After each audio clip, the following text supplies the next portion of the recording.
এখন বক্তব্য রাখবেন মাননীয় সদস্য সৈয়দা আফিয়া আশরাফি পাপিয়া, সংসদে রক্ষিত আসন মহিলা আসন 41। আপনার সময় 10 মিনিট। মাননীয় স্পিকার ব্যারিস্টার মওদুদ আহমেদ সাহেব, দেশনেত্রী বেগম খালেদা জিয়ার গুলশানস্থ কার্যালয়ে বোমা পাওয়া গিয়েছে এবং আজকে খুব গভীর দুঃখের সঙ্গে উদ্বেগের সঙ্গে আমরা আরেকটা জিনিস লক্ষ্য করলাম যে দীর্ঘদিন যাবৎ শহীদ রাষ্ট্রপতি স্বাধীনতার ঘোষক জিয়াউর রহমানের নামে জিয়া আন্তর্জাতিক বিমানবন্দরের নামকরণ নাকি পরিবর্তন করা হয়েছে। তার বিরুদ্ধে প্রতিবাদ স্বরূপ ব্যারিস্টার মওদুদ আহমেদ সাহেব বক্তব্য রাখতে চেয়েছিলেন। মাননীয় স্পিকার, আপনি বক্তব্য রাখতে দেননি। তার প্রতিবাদে আমরা সাময়িকভাবে 10 মিনিটের জন্য ওয়াক আউট করেছিলাম। মাননীয় স্পিকার, গত রাতে আকাশের চাঁদকে প্রশ্ন করলাম, তুমি আলো দাও কেন? চাঁদ বলল, এটাই আমার ধর্ম। নদীকে প্রশ্ন করলাম, তুমি বহমান কেন? নদী বলল, এটাই আমার ধর্ম। আজকে সরকারি দলের সমস্ত সদস্যবৃন্দদের প্রশ্ন করতে চাই, কোথায় কোথায় বিএনপির বিরুদ্ধে বিষোদাগার করেন কেন? নিশ্চয়ই মুচকি হেসে চিৎকার দিয়ে বলবেন, বিএনপির বিরোধিতা করাই হচ্ছে আওয়ামী লীগের একমাত্র ধর্ম। সম্মানিত স্পিকার, দিন বদলের কথা বলে চাকরি দেওয়ার ছল করে আওয়ামী লীগ এসেছে ক্ষমতায়। জনগণ ভাবে এখন আওয়ামী লীগ যাবে কখন, পড়েছে কোন জালিমের মাননীয় সদস্য, আমারও একটা ধর্ম আছে। মাননীয় সদস্য, আমারও একটা ধর্ম আছে, কিন্তু এই মাইকে বলতে পারতেছি না। আপনার সৃজনশীল ধর্মের জন্য আমার পক্ষ থেকে অসংখ্য ধন্যবাদ। মাননীয় স্পিকার, আমাকে রাষ্ট্রপতির বক্তব্য দিতে দেওয়ার জন্য মাননীয় স্পিকারের প্রতি আমি কৃতজ্ঞতা জ্ঞাপন করছি।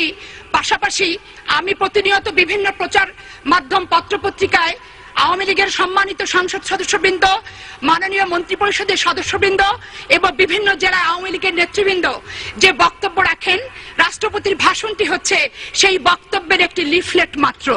যার কারণে আমি এই লিফলেটের প্রতি কোনো শ্রদ্ধা, ভক্তি এবং ধন্যবাদ দিতে পারছি না বলে দুঃখ প্রকাশ করছি। আওয়ামী লীগের নির্বাচনী ইস্তেহারে একটি বারের জন্য বলেনি যে ষড়যন্ত্রের মাধ্যমে ক্ষমতায় এসে 72 স্টাইলে তারা দেশ শাসন করবে। তারা একটি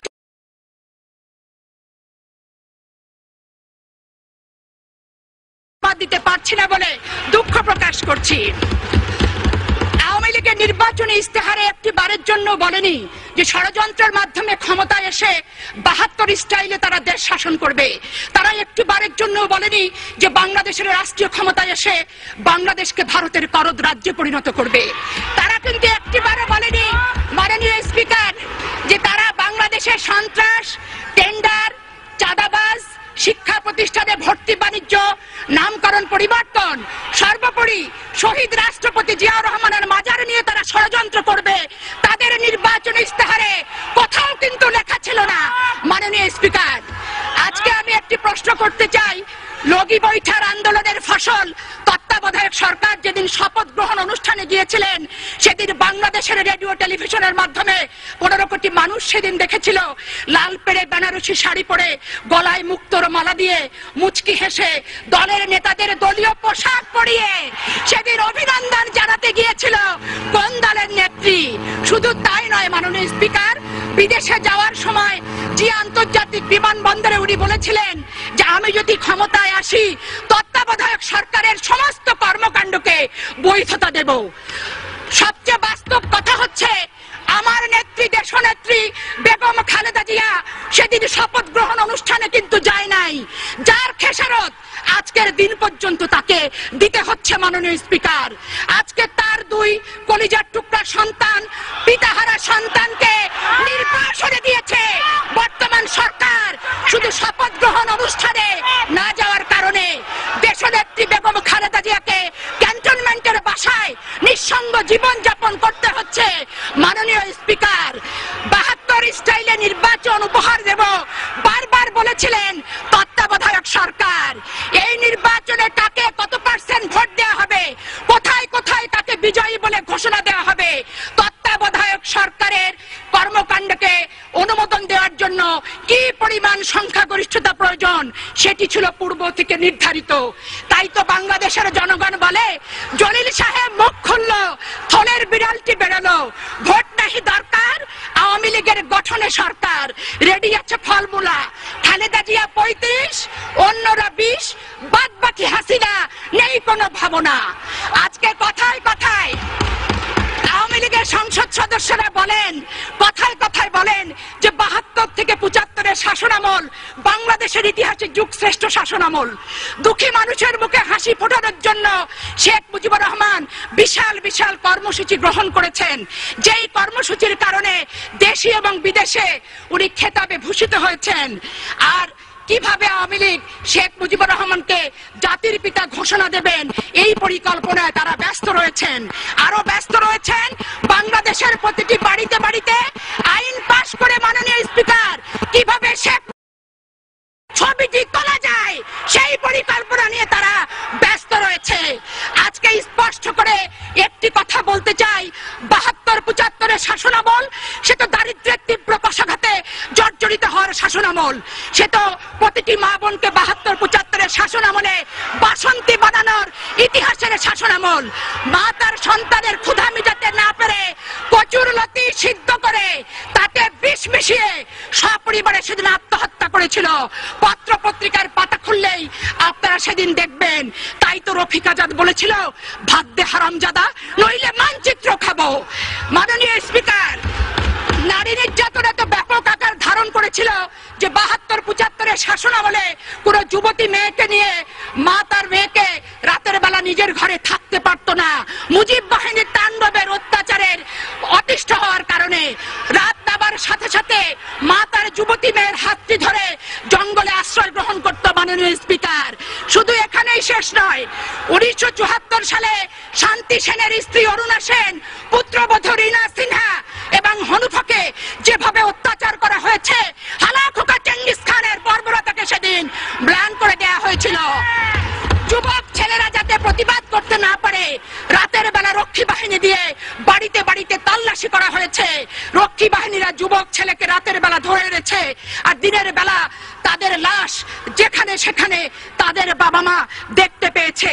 আজকে কথায় কথায় যারা বলেন যে জিয়াউর রহমান নাকি বাংলাদেশে খুনিদের খুন করেছে, আজকে তাদের উদ্দেশ্যে বলতে চাই, 72-75-এর শাসনামল তৎকালীন পত্র পত্রিকা, বিদেশি বিশেষজ্ঞদের, জার্নালিস্টদের যদি মন্তব্য করেন, নিজের চেহারাটা আয়নায় আপনারাই সত্যিকার অর্থে দেখতে পাবেন যে 72-75 সালে কারা বাংলাদেশে খুনের রাজত্ব কায়েম করেছিল।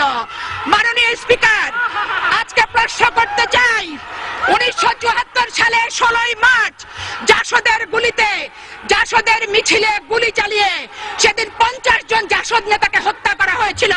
শুধু তাই নয়, জাসদের অফিসে সেদিন আগুন ধরানো হয়েছিল, তাদের পত্রিকা গণকণ্ঠ সেদিন সিজ করা হয়েছিল।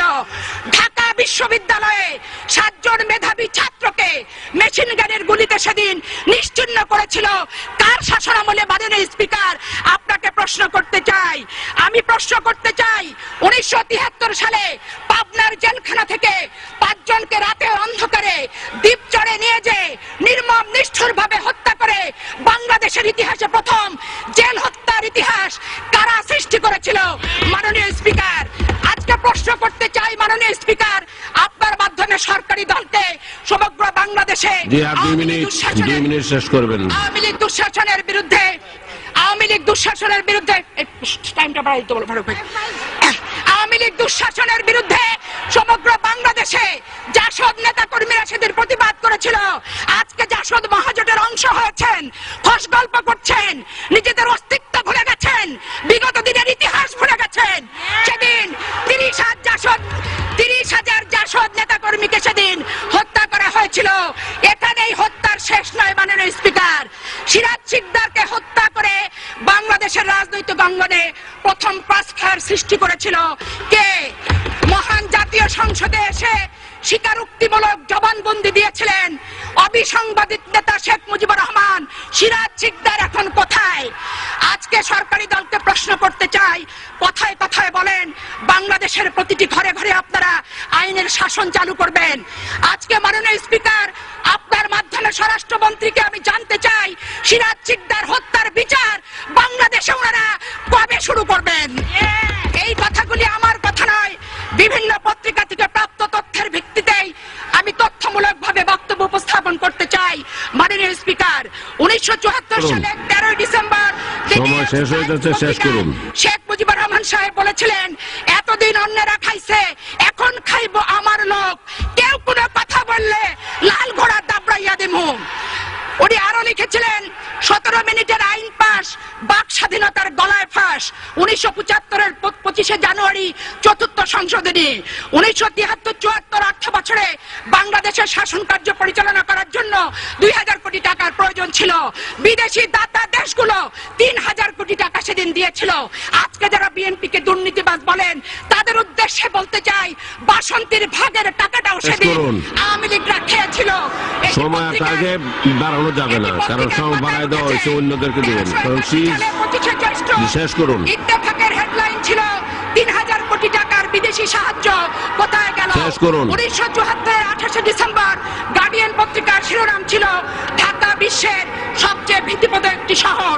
মাননীয় স্পিকার, 1374 সালে 18 ফেব্রুয়ারি গার্ডিয়ান পত্রিকার শিরোনাম ছিল, বাংলাদেশ মুজিবের তৈরি একটি বিপর্যস্ত এলাকা। এই ছিল শেখ মুজিবের সোনার বাংলার ইতিহাস পত্রিকার ভাষায়। মাননীয় স্পিকার, 1974-এর 22শে সেপ্টেম্বর সানডে টাইমসে লেখা হয়েছিল, বাংলাদেশ আজ দেউলিয়াত্বের পথে। 1973 সালে 5ই জুলাই ইত্তেফাকের শিরোনাম ছিল, সম্প্রীতির মহামারী। মাননীয় স্পিকার, সেদিন জি ধন্যবাদ মাননীয় সদস্য, আপনাকে ধন্যবাদ। এখন মাননীয় সদস্য জনাব খান